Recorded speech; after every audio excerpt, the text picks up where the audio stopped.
Alegrem-se na esperança, sejam pacientes na tribulação e perseverem na oração. Na oração encontro calma, na oração encontro paz. Orar a Deus faz bem de alma, falar com Deus me satisfaz.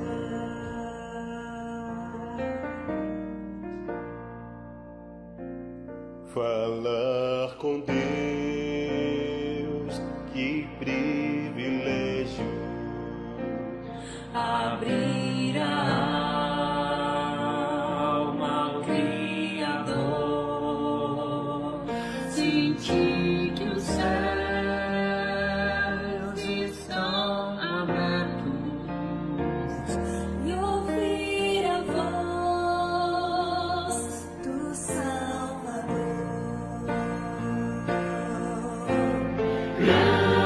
Grande é o nosso Deus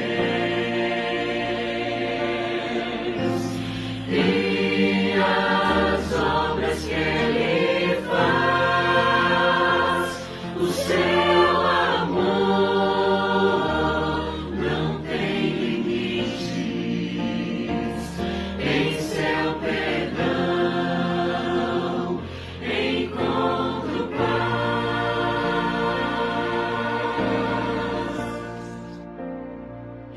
Falar com Deus é o que preciso. Os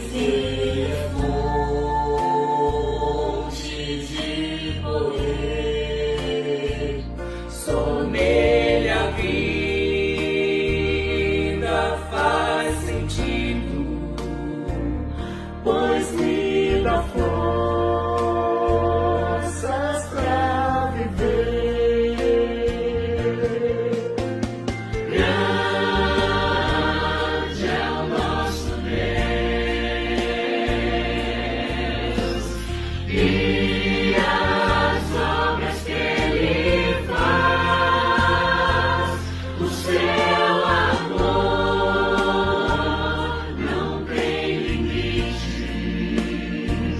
Em seu perdão encontro paz. Grande é o nosso Deus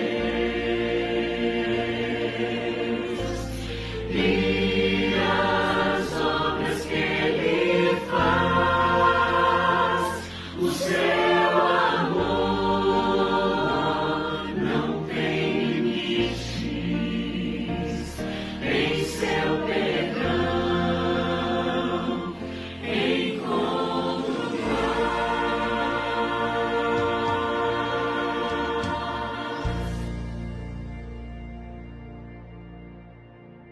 Olá, como vai você? Tudo bem?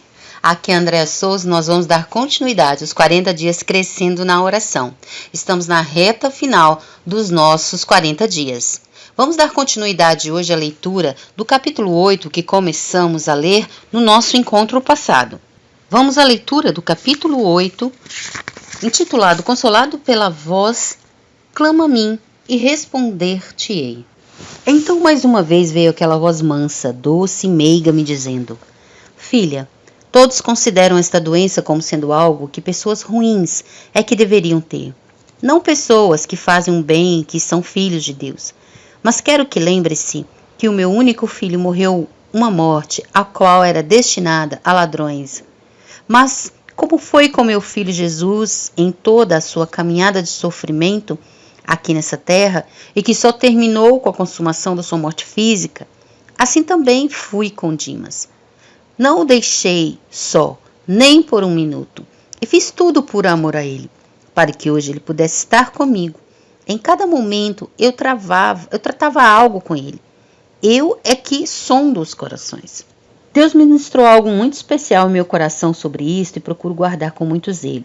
Ele me disse: Sua morte dependerá de sua vida.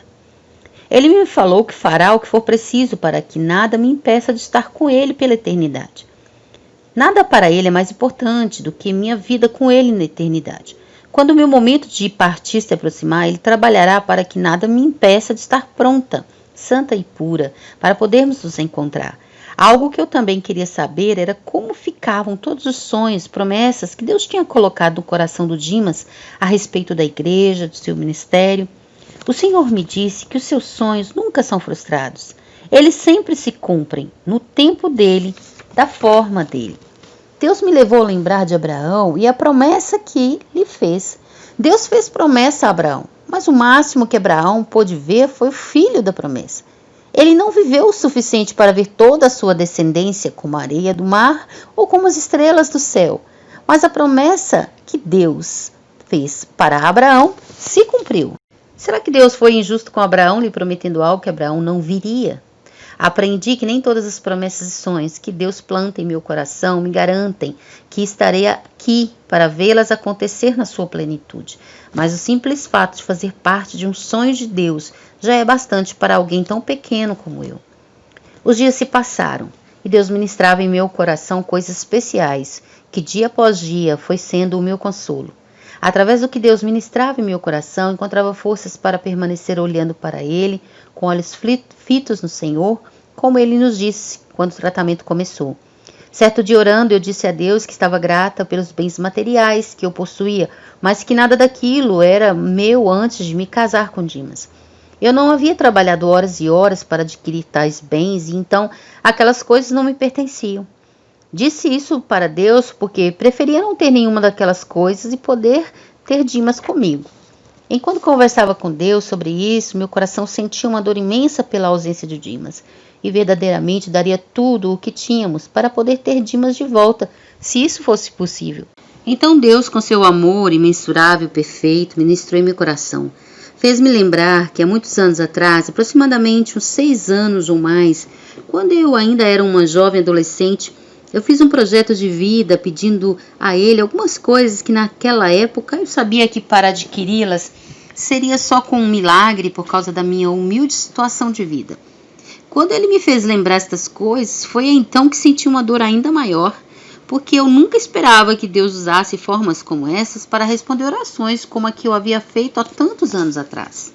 Eu até disse para Deus que não precisava então ter respondido minha oração se isso incluía a perda de Dimas, porque para mim ele era mais importante que todas aquelas coisas. Meu primeiro sentimento, quando Deus me disse tal coisa, foi o de que Deus tivesse que matar Dimas para responder uma oração minha. Afinal de contas, ter Dimas para mim era muito mais do que resposta suficiente a muitas orações que fiz a ele. Depois entendi o que Deus tinha ministrado em meu coração. O fato era que o Senhor tinha dias e meses determinados para Dimas e não foi minha oração que causou a perda dele. Deus queria que tudo o que Dimas administrava como mordomo do Senhor ficasse comigo para que eu continuasse a administrar aquilo que era dele. Mas aquela dor que invadiu meu coração quando ouvi Deus ministrar foi muito forte. Após alguns dias, Deus continuou a ministrar em meu coração. Disse-me que o que havia me dito ia muito mais além. Levou-me a pensar sobre a dor que invadiu o meu coração quando ele me disse que havia feito tudo daquela forma por amor a mim também. Eu não sei se conseguiria lidar com a perda do Dimas de um dia para o outro. Sei que Deus usou todo o tempo que tivemos em tratamento, mesmo sem ter consciência disto, para me preparar para perdê-lo, ou melhor, devolvê-lo para o seu dono. Após me dizer isto, fez-me pensar em como ele também se sentiu quando, por amar muito, entregou o seu único filho para poder me ter com ele para sempre um dia, assim como Dimas já estava. Pude experimentar e entender um pouco verdadeiramente o que ele sentiu ao ter que oferecer o seu filho amado por amor de mim.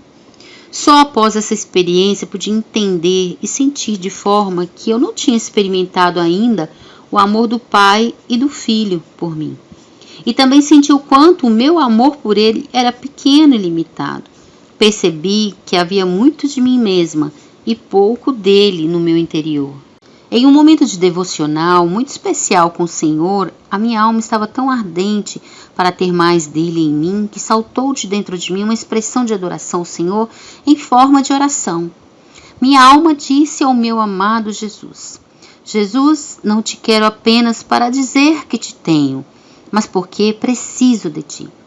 Eu não queria, Jesus, só para que eu pudesse orar e pessoas serem curadas ou para que demônios saíssem. Eu não queria apenas suas mãos, mas a sua face e sua presença real. Não o queria por causa de todos os benefícios que o acompanham e foram prometidos pelo próprio Deus em sua palavra. Queria mais do que isso. Eu sabia que nada era mais importante para mim do que tê-lo realmente presente em minha vida. Por vários momentos neste período da minha vida, tenho sentido uma sensação que eu defino como anestesia. Não consegui achar outra palavra que defina melhor este estado. Até que um dia Deus me trouxe uma palavra para definir esta sensação. Ele me disse que essa anestesia se chama fé. Não somos deste mundo, não podemos viver dominados pelas coisas que nos cercam. Vivemos pela fé, o firme fundamento das coisas que se esperam e a prova das coisas que não se veem. Hebreus 11:1. Não andamos pelo que vemos, mas pelo que cremos. O andar sem esta fé pode ser considerado loucura. Deus nos criou com uma natureza que depende da fé, confiança, para conseguirmos prosseguir, seja qual for a situação. Quanto mais eu morrer para mim mesmo, significa que é aí que eu estou começando a viver. Viver a verdadeira vida de Cristo em mim. A vida abundante da qual o Senhor me prometeu, pois é nele que todas as minhas necessidades são supridas. Bom, espero que essas reflexões e o compartilhar dessa minha experiência através do livro E Ele Não Curou esteja contribuindo para que você também possa crescer em oração. Reler tudo isso, compartilhar isso com você me faz também ser fortalecida e também continuar crescendo na oração. Amanhã continuaremos fazendo as reflexões ainda baseadas no livro. Eu espero encontrar você aqui amanhã. Convide amigos, compartilhe esse áudio-vídeo, deixe seus comentários aqui para que possa abençoar outros. Fiquem com Deus e eu espero encontrar você aqui amanhã para darmos continuidade e chegando já na reta final dos nossos 40 dias, crescendo na oração. Até lá!